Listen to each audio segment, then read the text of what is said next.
નમસ્કાર, સવારના 10 સુધીના તમામ મહત્વપૂર્ણ સમાચારો સાથે હું છું જય। સૌપ્રથમ અમદાવાદમાં એક અકસ્માતની વાત કરીશું। ધોલેરા ચોકડી પાસે એક ગમખ્વાર અકસ્માત થયો છે અને જે વિગતો મળી રહી છે તે અનુસાર કુલ 3 લોકોના મૃત્યુ નિપજ્યા છે।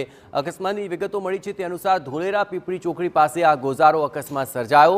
બે ટ્રક વચ્ચે જોરદાર ટક્કર થઈ, જ્યાં ઘટના સ્થળે જ 3ના મૃત્યુ નિપજ્યા છે। બંને ટ્રકના ડ્રાઈવર અને અન્ય એક વ્યક્તિનું મૃત્યુ નિપજ્યું છે। મૃતદેહોને પોસ્ટમોર્ટમ અર્થે ખસેડાયા છે। આ સમગ્ર મામલે હવે પોલીસે તપાસ હાથ ધરી છે।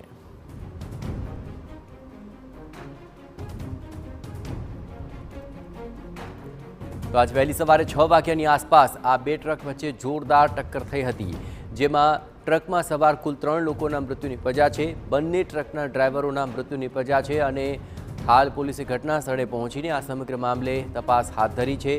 મૃતદેહોને પોસ્ટમોર્ટમ અર્થે મોકલવામાં આવી છે।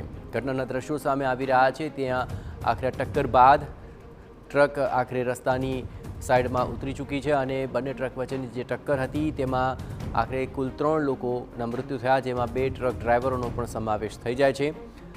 ધોલેરા પીપળી ચોકડી આ પાસે આ ગોજારો અકસ્માત સર્જાયો। વધુ વિગતે વાત કરવા જોડાઈ રહ્યા છે TV9 સંવાદદાતા યુનુસ ગાઝી। યુનુસ, કઈ રીતે સર્જાયો અકસ્માત? ધોલેરા પીપળી ચોકડી ઉપર સવારે 6 વાગ્યાના સુમારે આ અકસ્માત સર્જાયો હોવાની પ્રાથમિક માહિતી મળી રહી છે। પ્રકાશ ઓછો હોવાને કારણે અને બે સામસામે પૂરપાટ જે ટ્રકો જઈ રહી હતી તેને કારણે આ અકસ્માત સર્જાયો હોવાની પ્રાથમિક વિગતો છે। બંને ટ્રક ભટકાતા ટ્રકમાં જે સવાર 2 ડ્રાઈવરો હતા તેઓનું અને અન્ય એક વ્યક્તિ કે જે સંભવતઃ ક્લીનર હોવાનું માનવામાં આવી રહ્યું છે, તે 3 વ્યક્તિઓના ઘટના સ્થળે જ મોત નીપજ્યા હતા।